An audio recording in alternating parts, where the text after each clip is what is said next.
Halo semuanya, kembali lagi di Jalan-Jalan Pikiran. Jadi ada kita ngobrol-ngobrol ya sama teman-teman UMKM ya. Jadi UMKM ini tahu kan, mereka adalah usaha mikro sebenarnya. Jadi lebih spesifik pada usaha mikro, kecil, menengah. Jadi usaha mikro, kecil dan menengah itu di hadapan negara atau banyak praktisi ekonomi, khususnya negara ya yang memiliki apa istilahnya hukum mengenai definisi mikro ya, kecil, menengah dan seterusnya itu berdasarkan pada besarnya jumlah aset atau dana yang digunakan atau modal yang digunakan dalam usaha itu. Nah, kalau untuk usaha mikro ini adalah usaha yang menurut bahasa sederhananya adalah usaha pedagang-pedagang kaki lima atau usaha-usaha informal yang kecil seperti penjual nasi uduk ataupun penjual ketoprak ya, penjual cilok, penjual dengan gerobakan gitu ya, pedagang kaki lima PKL, itu masuk dalam kategori mikro. Itu menjelaskan bahwa usaha mikro ini adalah usaha-usaha yang sebenarnya modalnya kecil, tapi dibuat batasannya. Modal kecil usaha mikro itu adalah di bawah 50 juta. Jadi dana 50 juta itu di para praktisi itu sudah dihitung bahwa modal di bawah 50 juta itu adalah modal yang bisa digunakan untuk 1 tahun usaha. 1 tahun usaha ya, 12 bulan. Jadi kalau memang mungkin kamu atau kita membuat usaha kecil-kecilan yang modalnya cuma ya 5 juta, 10 juta, ya bikin cilok aja gitu ya. Masih masuk usaha mikro ya.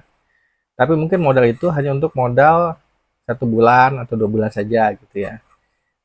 Bukan untuk modal dalam waktu 1 tahun. Nah, jadi apa sih yang mau kita bahas?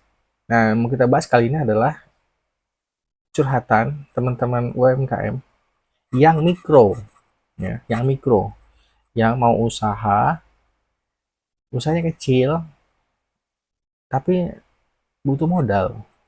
Gimana cara dapetin modal? Kita cek cerita pembahasannya berikut ini. Ada banyak cara yang kita bisa periksa kebutuhan modal buat usaha itu seperti apa sih. Tapi zaman sekarang itu ada banyak akses, ada banyak pilihan orang bisa mendapatkan modal. Apa aja?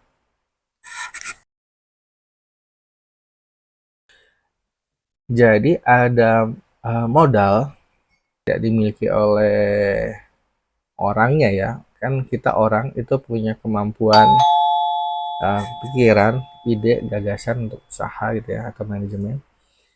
Atau yang kedua kita memiliki waktu dan tenaga untuk kita kerjakan gitu ya. Modal keuangan ya. Modal keuangan ini sebenarnya di zaman sekarang itu banyak banget aksesnya, pilihannya. Tapi memang lagi-lagi kalau dari sisi bisnis atau usaha yang memang sudah formal, modal keuangan itu bisa diberikan ya dengan persyaratan-persyaratan yang sangat ketat ya. Tapi saya akan bahas sedikit demi sedikit dulu ya. Oke. Jadi modal secara keuangan itu kita bisa dapatkan yang pertama adalah dari lingkungan keluarga ya. Ya istilah kata uang sendiri gitu ya, uang keluarga sendiri. Lalu yang kedua, dari lingkungan pertemanan. Nah, dari mulai modal sendiri atau keluarga gitu ya atau pribadi naik ke modal ke pertemanan itu ada namanya kriteria atau ketentuan tertentu yang melingkupinya.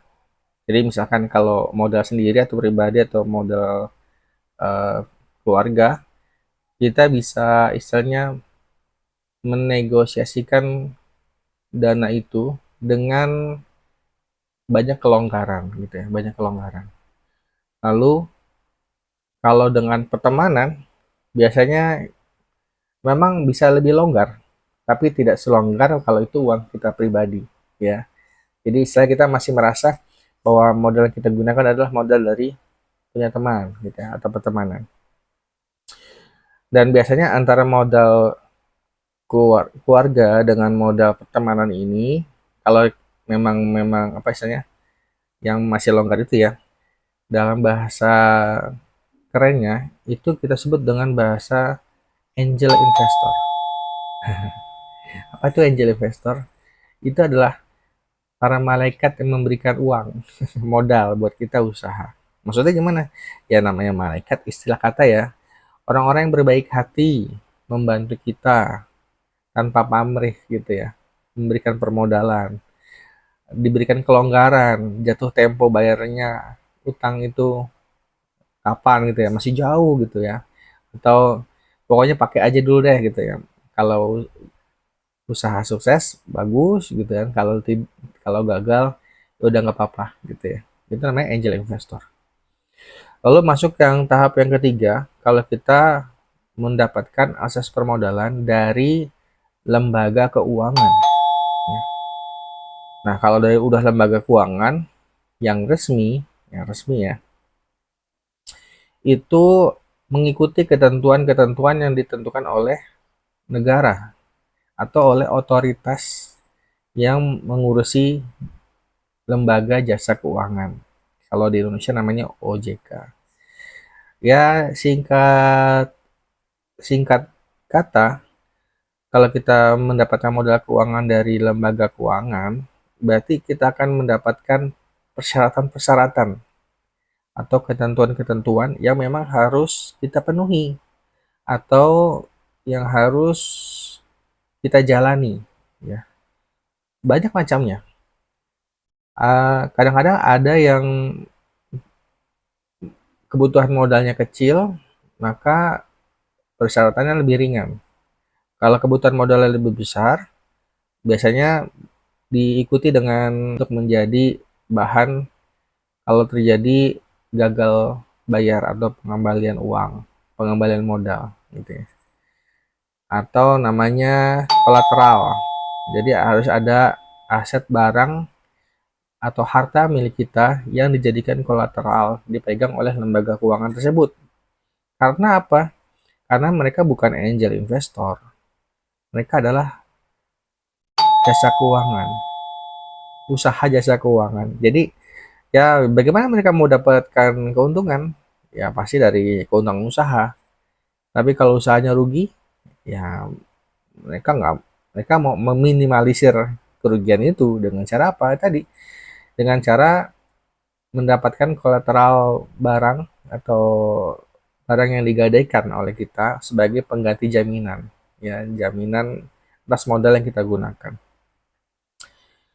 Bagi beberapa, bukan beberapa, bagi banyak orang yang usaha mikro, berhubungan dengan lembaga jasa keuangan ini sangat berat ketentuannya dan meribetkan. Meribetkan tuh dalam artian ya kalau di kampung atau di desa-desa atau orang-orang yang pengen usaha mikro gitu ya, yang memang bukan lagi hidup sederhana, memang tidak punya harta benda yang cukup, kayaknya berhubungan dengan lembaga jasa keuangan itu sangat berat. Ya tadi ya, karena harus ada jaminan, harus ada kolateral kan, kalau kita mau pakai modal dari mereka. Ada lagi yang bukan uh, yang bukan lembaga keuangan yang memang uh, pakem ya, dalam artian uh, lembaga keuangan jasa bisnis ya. Itu ada lagi adalah namanya akses permodalan dari, bahasa kerennya itu ya saham ya. Investor-investor ini adalah pemilik modal kita, mereka adalah pemilik saham ya. Jadi kalau ada yang udah sering denger nonton tentang saham gitu ya, nah ini saham itu adalah bukti bahwa seorang investor memiliki modal atas usaha kita ya, itu saham ya. Jadi sebelum kita lanjut ke saham dan yang lagi ngetren-ngetren itu, udah cukup jelas kan bagaimana runtutannya dari kita yang mau usaha butuh modal, sampai ujung-ujungnya kita dengar istilah kata angel investor, lembaga keuangan, ataupun saham. Oke ya. Nanti untuk yang berikutnya saya akan jelaskan mengenai tren tentang saham dan jangan sampai kita terjebak dengan tentang saham. Oke.